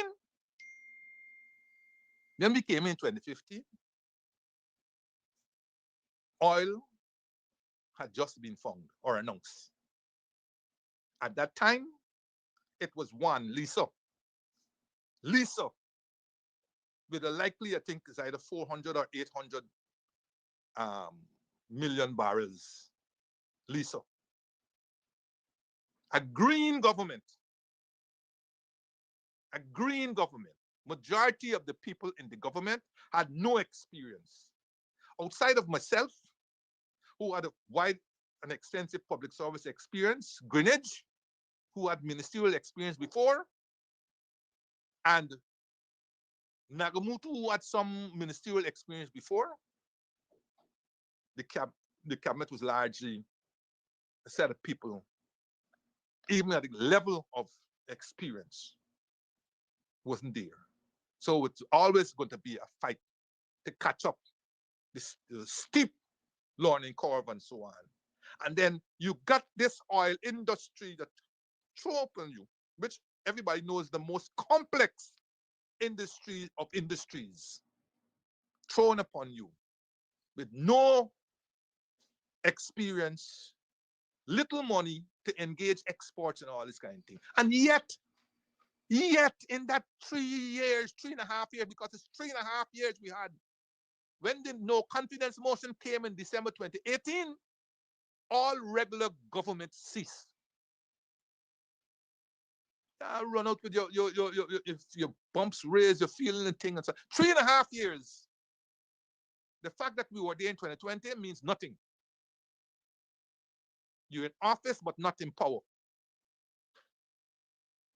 Because the things that you can do prior to the no confidence motion, now you're constricted. You can't bring new legislation, nothing at all. So you're asking us to bring all these different things in that 3.5 years. But never once you stop to think, look how much things those guys did. We were able to pass a natural resource fund. The first thing is to make certain that money is placed in a fund where you can see it, where you can regulate it, where and all these kinds of things. Now today, people are singing the praises of the Forced Natural Resource Fund. Today. But if they had stepped up their advocacy, the government will never have been able to change that with the ease with which they did it, notwithstanding some of the reactions and the opposition they got. Never. When I spoke to the private sector, explaining this legislation to them, you know what at least one of them told me? He said, Mr. Jordan, Mr. Minister, this is a really good piece of legislation. He said, but why y'all didn't put in place here that they can't change this legislation unless, you get 60% or 7% or something. And I said to him, good point. We asked the same thing, and the Attorney General's chambers advised that we could not do that. The Constitution spells out clearly where there must be simple majority and where there must be supermajority. What he was asking for is a supermajority, which could not have been inhered in this legislation. But yes, we would have loved to put in there where it would have been difficult to change that legislation, regardless of which government in place. But it could not happen. When the Buxton proposal was proposed, it was proposed in 2018.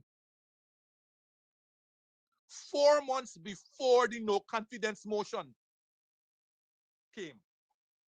4 months before the no confidence motion came.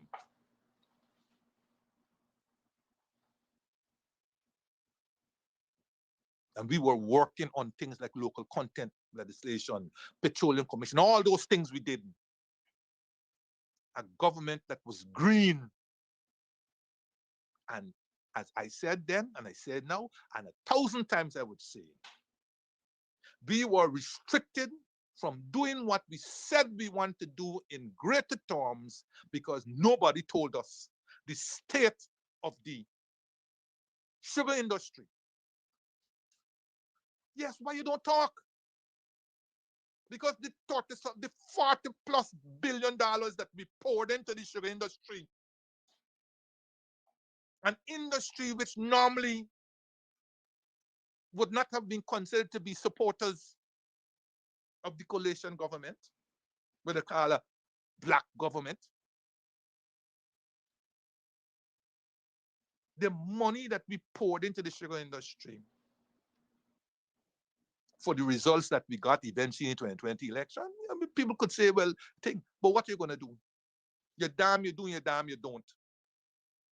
$40 billion that we could have used to do many of the things we said in the manifesto, including increasing salaries better.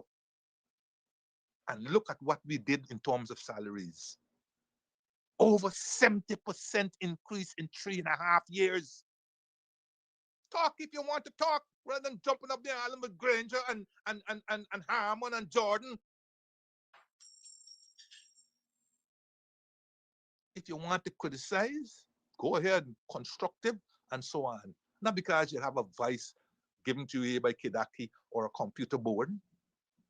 And that is what is the difference between the PPP and anything called PNC coalition.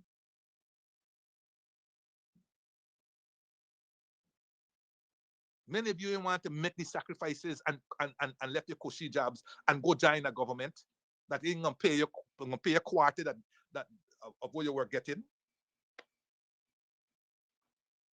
Many people just sit on the keyboard and type, but when you ask them to come, they ain't coming. Many people sit down in the rum shops and they talk, but when you say, "Man, write a letter," no, they ain't writing. But they want to sit back and applaud you when you write.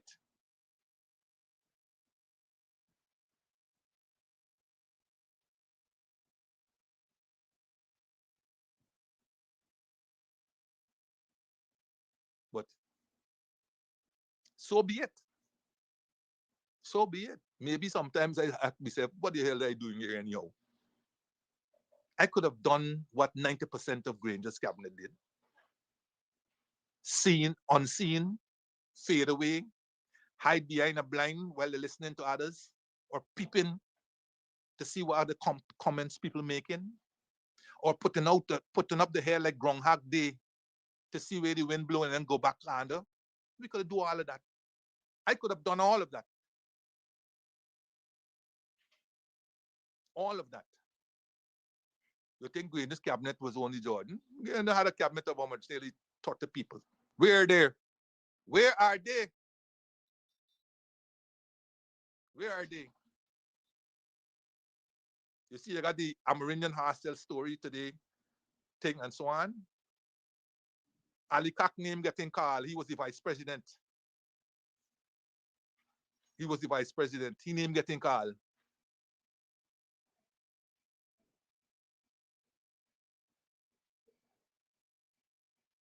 But where's Ali Kak today? Ali Kak today is a supporter of the PPP.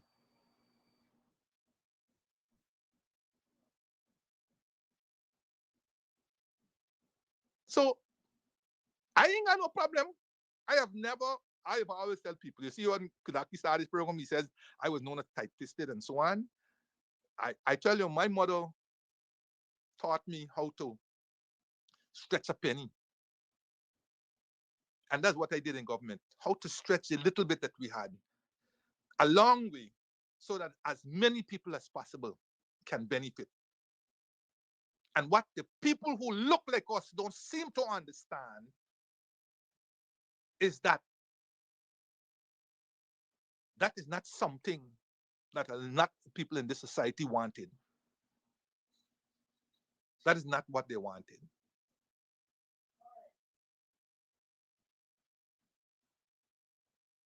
But we're quick to jump on other people's bandwagon. And so today, we get what we want. Representation for us by people looking like us is now marginal. And we seem okay with it. We seem okay with it.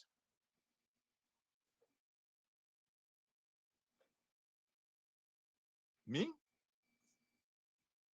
as I said, I could have done what they did, 90% of them, fade away. But in me is this lion. In me is a understanding of my history and my ancestors' history.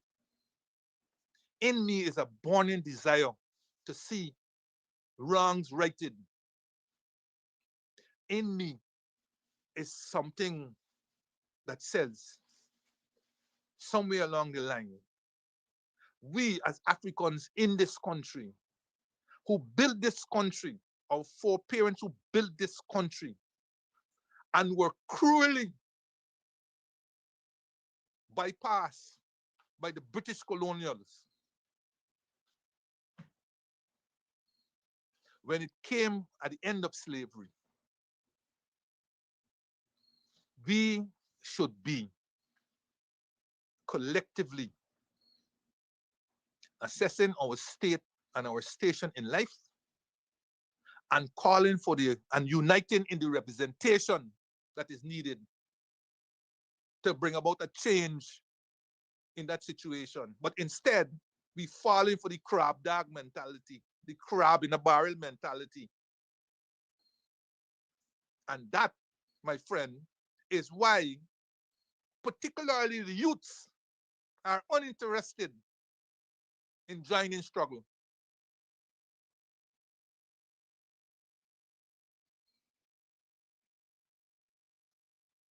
And now, last thing on this point is that I represent I represent my race. It doesn't mean that I don't like any other race and so on.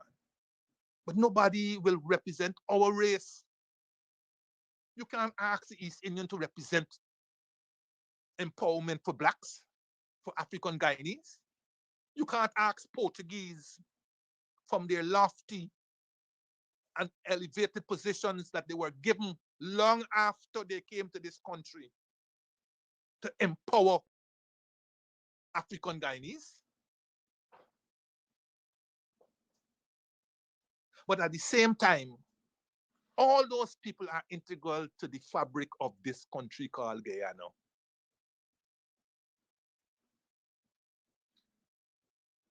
And so you can't just say, oh, you didn't put in the cash transfer, black people would have been better after they, if you hadn't cash transfer. How black people would be better after they if you put in cash transfer legislation? And as I told Simon Blackmon, I think is our name on this thing here, you could put in any legislation you want, as we did with the Natural Resource Fund. Any incoming government could, with one, as long as they got a majority, could wipe out that legislation. And she said, well, it would have been hard. It ain't hard in Guyana. Maybe in another country, United States or so on, but not in Guyana. Not in Guyana. In this country here, where there's a tendency to wipe out anything that had been done by African government or African-related government, that's easy. That's easy. I'm going to come in, and within the first couple of days, they wipe out SARO. Right? They wipe out Natural Resource Fund. and so on. So that is not that is not something. And if anybody, and that's why I hope in the President Granger, former President Granger, will write his memoirs, because you have to go into the mind of the man. You have to go in the mind of the man. And well, many of you denigrate him. I saw a letter in yesterday's paper, I think by a Harry Ram or something like that, quoting and extolling two policy things of Granger in relation to food and nutrition, and there's something else I can't remember right now.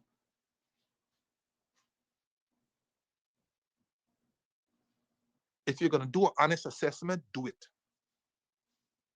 But if you're going to join a bandwagon, people shouldn't be listening to you. People shouldn't be listening to you. Kadaki, my time is out, literally. I wanted to deal with some other issues, but the time is not there. The time is not there. But this issue about the blackouts and the flooding and all these kind of stories, these are issues that we need to pay attention to. Maybe they can be wait for next week as the final program for the season. All right, so I said my piece, and the sun is out, so let's go enjoy our cleaning up, assisting the cleaning up and enjoy it, and hoping that things will be made easier, especially for those at the bottom and even in the middle. Because I went to buy some meat during this week, and I can tell you, I don't know if they have pepper pot without meat. Just because the vegetarians don't eat meat, I think they say you can make a certain kind of pepper pot. But I don't know if you could, because those prices for meat, I can't see how people are going to be able to make the kind of pepper pot that they might be accustomed to. I can't see it. And even cakes, because I saw eggs are going at 7 for $500, which could get worse. 7 for $500. So a tray of 30 eggs, and this is white eggs, by the way, apparently, because apparently there's a difference in price between white eggs and brown eggs. I went to a place and they said a tray of white eggs is $2,000, but a tray of brown eggs is $2,200. Nobody could tell me the difference between the brown egg and the white egg. Even though I suggested to him that the brown egg came from yard fowl. But I don't know that you have yard fowl anymore laying brown eggs. But anyway, egg is egg, and egg will make black cake and sponge cake and fruit cake and whatever else cake. Egg is egg, but egg is Mr. Egg at 7 for $500. A tray of 30. Well, you don't even need 30, but 12 eggs is over $1,000. And that is a lot of money for people who will not be getting the cash grant, the cash grant. You're right, it's a cash grant. And even if they did, I will forever advise them not to spend all their money, or at least most of their money, on food items, to carefully nurture that money, tight-fisted, because you ain't know when the next cash grant can come, and you don't know when the next financial opportunity is going to arise. Until next week, take care. Bye. Thank you, Mr. Jordan, for your very informative program as usual. It's still Thursday morning. It is 29 minutes to the 10 o'clock hour. Thank you, viewers, for tuning in. I hope you are edified and you are optimistic. I hope you're going to take the little knowledge, wisdom, and understanding that has been given to you and make good use of it. I deliberately did not respond to Flash Gordon Monday morning when he made his utterances because, like I usually say, I knew Mr. Jordan was going to be able to deal with that, and I will have my own say on it maybe tomorrow on Free Talk Friday. So y'all have a good one. Much love, much love. Tough love is also love. Bye bye.